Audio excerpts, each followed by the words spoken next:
Halo, nama saya Muhammad Faza Pahla dengan NPM 2017-630-025 Teknik Mekatronika dari Unpar. Ingin mempresentasikan tentang progres 1 sampai progres 4 dari robot yang sudah dirakit. Yang pertama itu pendahuluan progres 1.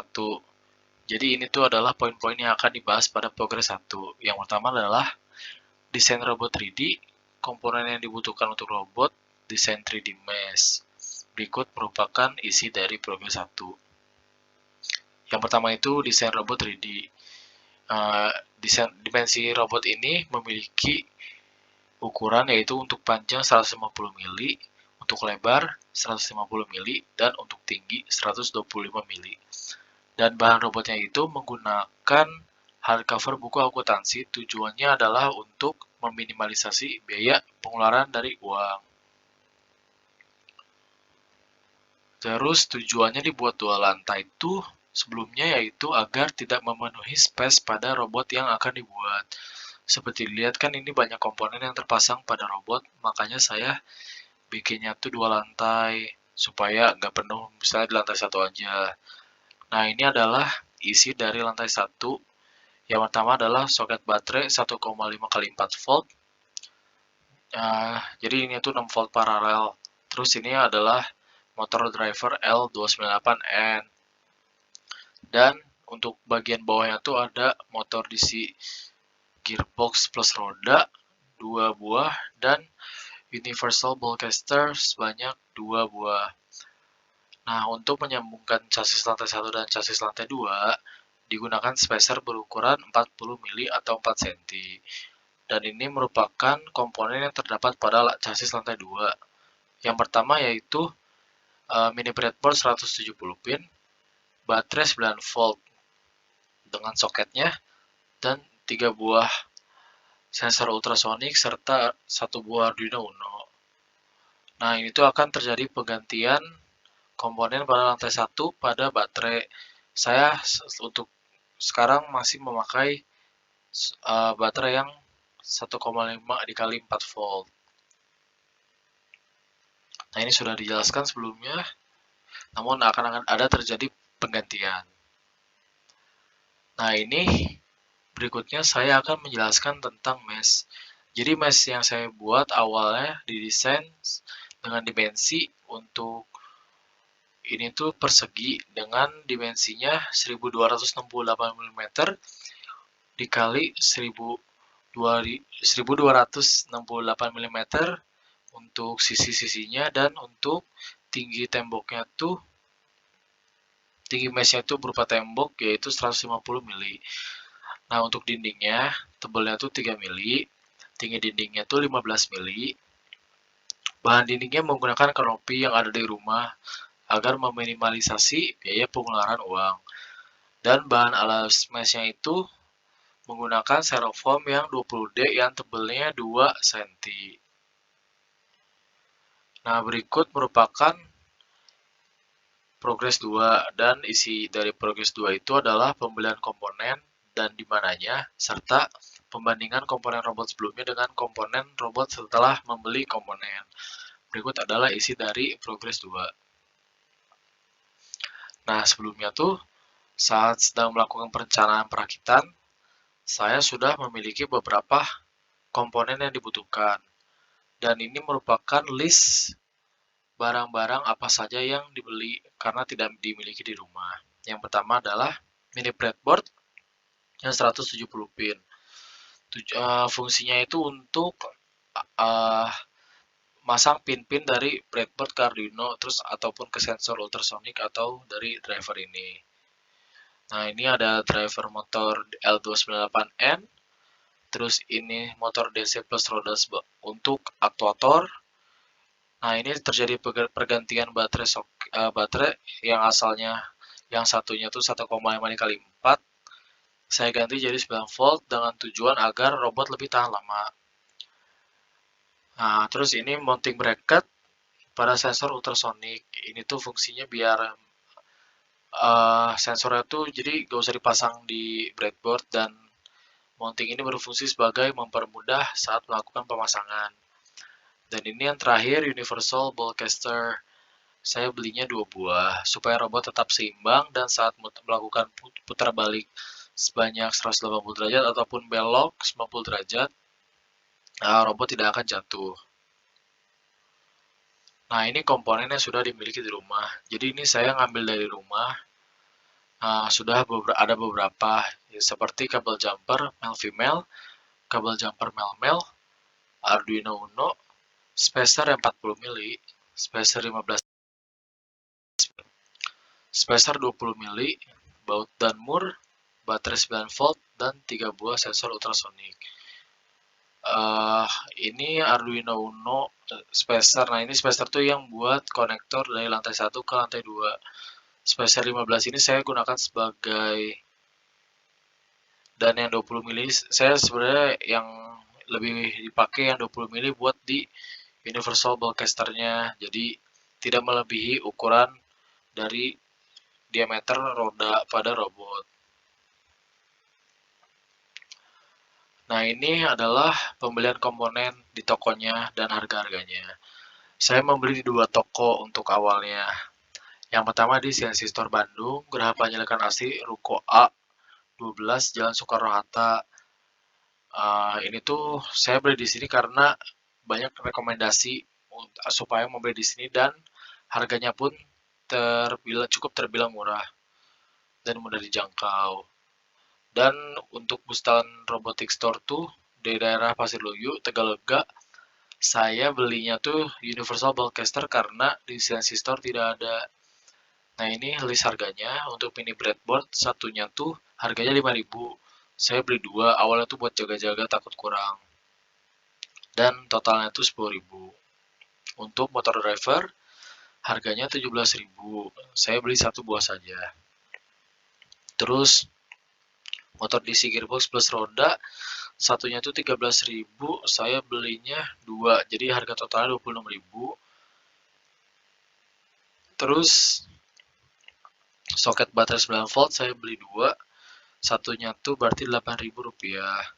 Dan untuk mounting bracket sensor ultrasonic saya belinya 3 buah sesuai dengan kebutuhan dengan harga satuannya tuh Rp6.000. Oh, dan di sini terjadi kesalahan. Saya tuh beli Universal Ballcaster di Bustan Robotic Store. Saya belinya 2. Jadi harga totalnya 50.000. Berarti di sini kurang 25.000, jadi totalnya tuh Rp137.000.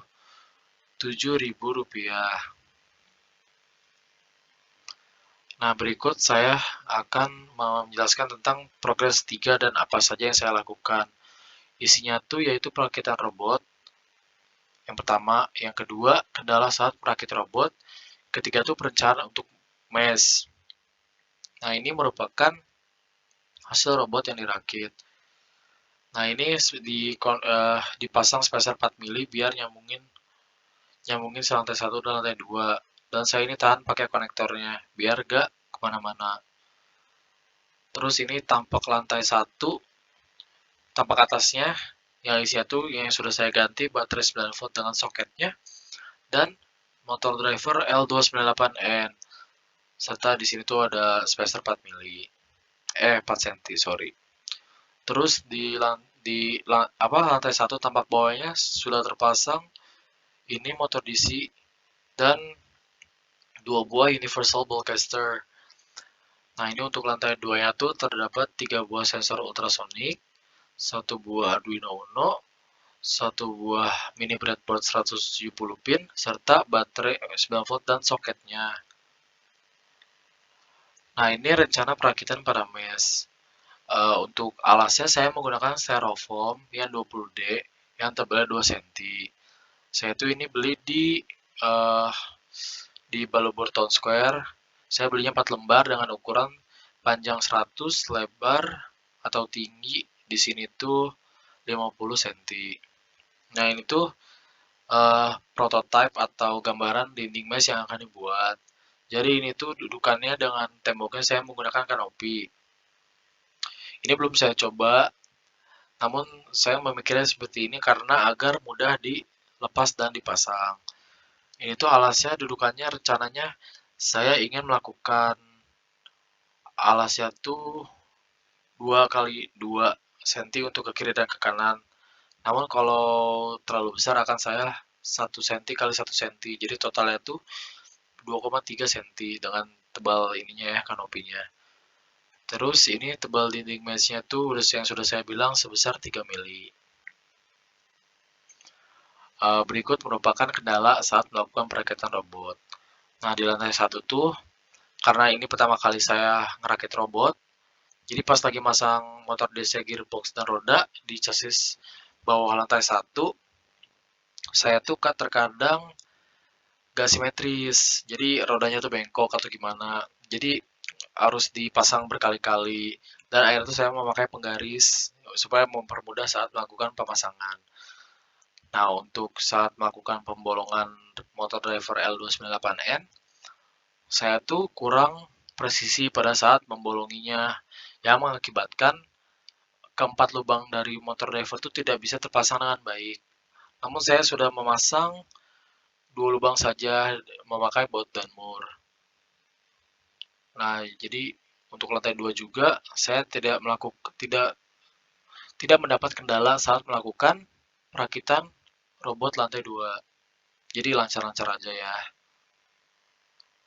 Nah, ini terakhir yaitu progres 4, di mana progres 4 itu isinya ada penambahan komponen, antara akan saya jelaskan, dan pengujian komponen-komponen pada robot. Nah, ini penambahan komponennya tuh saya menambah encoder disk yang 20 lubang. Saya belinya di CNC Store, dan LM393 2 buah, yang ini juga 2 buah. Saya belinya ini di Jaya Plaza di Ahmad Yani, Bandung. Mengapa saya melakukan penambahan komponen ini? Karena awalnya saya takut robot yang sangat saya jalanin tuh lurus tapi tidak lurus sempurna. Takutnya juga bengkok. Makanya saya membeli 2 buah komponen ini yang bertujuan agar mengetahui tiks tiap robot selama 1 putaran. Jadi ntar diprogram dan bisa menstabilisasikan roda sehingga dapat berjalan lebih baik walaupun tidak lurus sempurna. Nah, ini contoh pengujian sensor ultrasonik. Contohnya tuh gini dan di serial monitornya. Ini di 3,5 cm.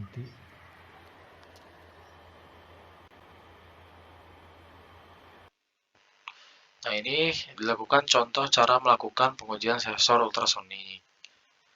Selanjutnya adalah pengujian motor DC dan gearbox. Ini dilakukan dengan motor driver L298N juga dan baterai 9 volt. Ini saya uji langsung 2 roda. Berikut saya melakukan pengujian pada roda.